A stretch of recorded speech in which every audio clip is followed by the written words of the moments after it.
তুমি কি ওজন বাড়াতে চাও? যদি হ্যাঁ হয় তাহলে এই ভিডিওটা তোমার জন্য।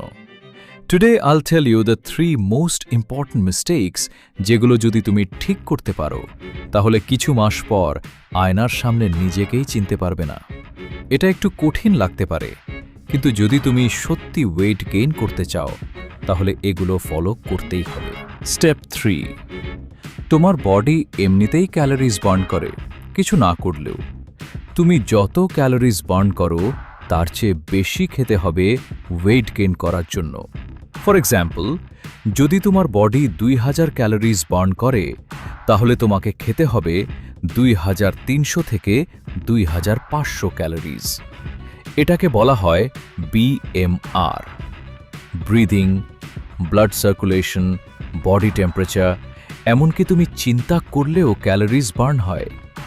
মানে তুমি শুয়ে শুয়ে শুধু ওভার থিঙ্কিং করলেও ক্যালোরিজ বার্ন হচ্ছে। স্টেপ 2, তোমাকে তোমার মেইনটেনেন্স ক্যালোরিজের উপর প্লাস 300 ক্যালোরিজ অ্যাড করতে হবে। এখন তুমি ভাবছো, আমি কিভাবে জানবো আমার মেইনটেনেন্স ক্যালোরিজ কত? রিল্যাক্স, এটা রকেট সায়েন্স না। ডেসক্রিপশন চেক করো, না পেলে কমেন্ট করো, আমি তোমাকে বলে দেব। আর আন্দাজ করে খেলে হবে না, এটা ওয়েট গেইন গেম, লটারি না। Step 1, high calorie foods. এটাই গেম চেঞ্জার। শোনো, তুমি যদি শুধু হেলদি খাও কিন্তু ক্যালোরিজ কম থাকে তাহলে শরীর বলবে thanks but no weight gain.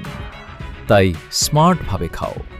Milkshake, banana shake, bread with butter, আর যদি টাকা থাকে পিনাট বাটার অ্যাড করো। মানে শুধু ভাত না খেয়ে স্মার্ট ভাত খাও। শরীর বদলাতে চাইলে শুধু বেশি খাওয়া না, স্মার্টভাবে খেতে হবে। আর যদি এই ভিডিও হেল্পফুল লাগে তাহলে নেক্সট পার্টের জন্য সাবস্ক্রাইব করো।